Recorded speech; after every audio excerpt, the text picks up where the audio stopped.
This dam was built to hold 20 million cubic meters of water. Today, it holds less than half that, and the water isn't the problem. It's what's underneath it. Every year, dams around the world lose 1 to 2% of their total storage capacity, not to leaks, not to evaporation, but to sediment. Sand, silt, and clay pour in with every flood and never leave. In arid regions, it's even worse. So how do you actually predict it? A new study on a dam in Saudi Arabia proposes an answer. Reservoir sedimentation. Here's the core problem. Every time it rains, runoff carries eroded sediment into a reservoir. Coarse material drops near the inlet. Finer material spreads across the basin, and slowly, the reservoir floor rises. Less depth means less storage. Less storage means less water security, less flood buffer, and eventually, a shorter dam lifespan. Globally, sedimentation already wipes out more reservoir storage each year than new dams had. Left unmanaged, roughly a quarter of the world's dams could lose their effective capacity within 25 to 50 years. And in the Middle East specifically, the average annual sedimentation rate is about 1%,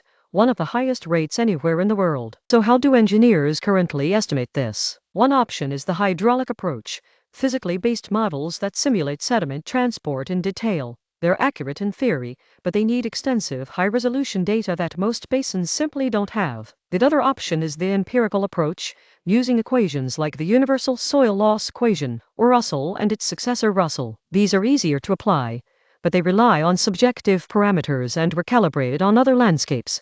So applied elsewhere, they can seriously over or underestimate erosion. This is where a 2026 study, published in the journal Hydrology, comes in. Researchers Baradin Arabu, Nasir Al-Amri, and Amr El-Faki proposed a third path, a hydrological approach that bridges the gap. Instead of needing dense physical data or leaning on borrowed empirical constants, it combines two things every hydrologist can actually work with: a sediment rating curve and a reservoir's elevation capacity curve. First, the sediment rating curve, or SRC. It's a simple but powerful idea. Sediment discharge during a storm is a power function of the water discharge itself. More flow, more sediment, related by two fitting parameters, I and B. The researchers built this curve using real gauge data from 7 stations in southwestern Saudi Arabia, then validated it by reconstructing sediment hydrographs and comparing them to what was actually measured. The fit was strong, with R-squared values as high as 0.99. And here's why that power law relationship works so well.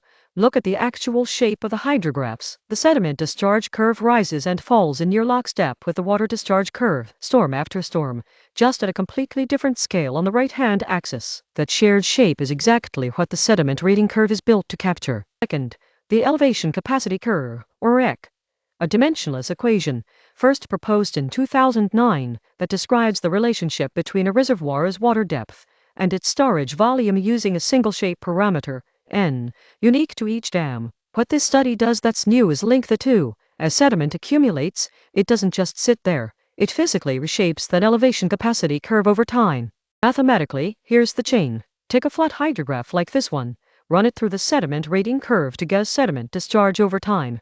You can see the two tracking each other almost exactly, just at very different scales. Feed that sediment volume into the elevation capacity relationship and differentiate it with respect to time, and you get a single differential equation that describes exactly how fast the reservoir bed rises, moment by moment, storm by storm. This is what that actually looks like running.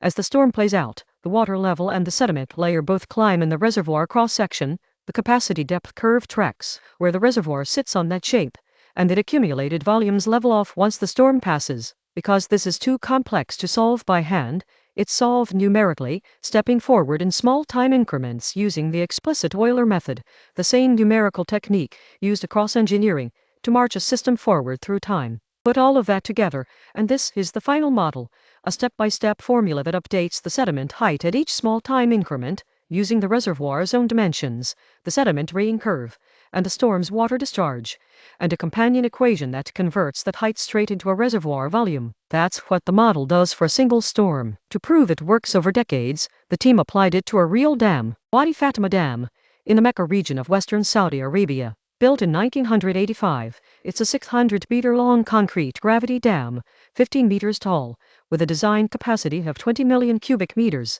built primarily to recharge groundwater in one of the most water-scarce regions on the planet. The problem?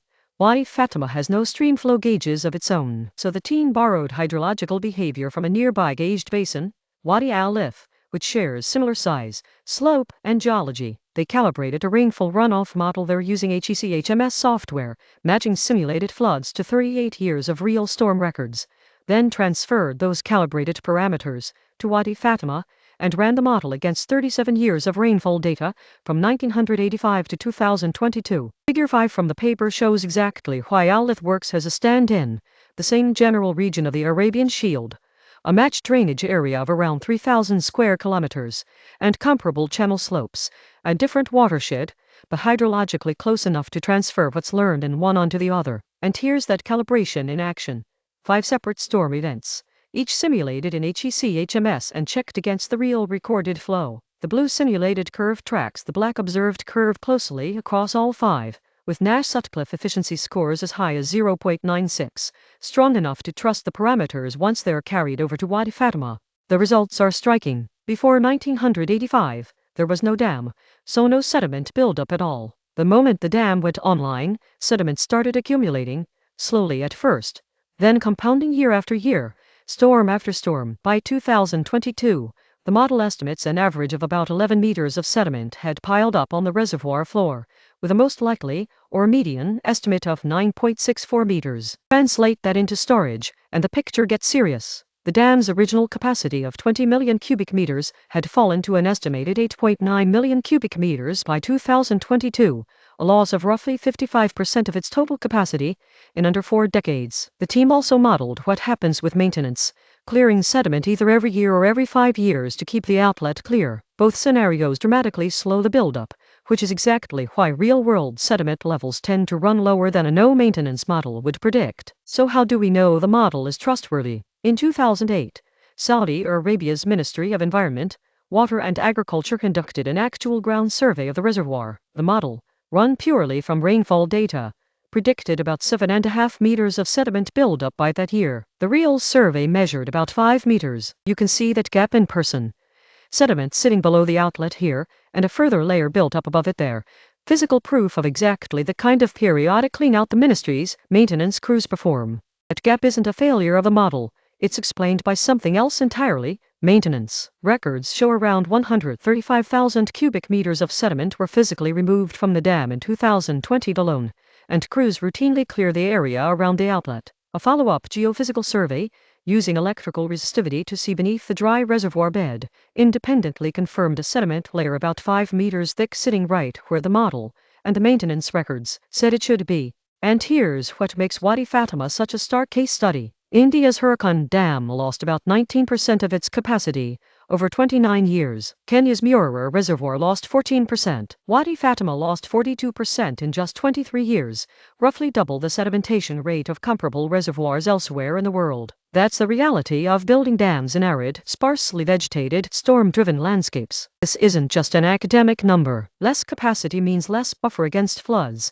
and less reliable water supply for the communities and groundwater systems that depend on it. The authors are upfront about the limits here. The model leans on rainfall and runoff data borrowed from a neighboring basin, assumes a uniform sediment density, and has only one real ground survey, from 2008, to validate against. It also uses annual average rainfall, which can smooth out the outsized role that a handful of extreme storms play in arid-region sediment transport. The authors themselves call for future work with high-resolution, storm-by-storm data and repeated bathymetric surveys to sharpen the picture further. Even with those caveats, this is one of the first models to connect a basin's rainfall directly to the changing shape of a reservoir over decades, using data that's actually available in places where dense physical monitoring isn't. Reservoir sedimentation is one of those slow-motion problems that's easy to ignore, until a dam that was supposed to last a century starts running out of room in a few decades. Tools like this hydrological approach give engineers a data-light way to see it coming. If you want to dig into the full methodology and equations, the paper is linked below. Thanks for watching, and I'll see you in the next one.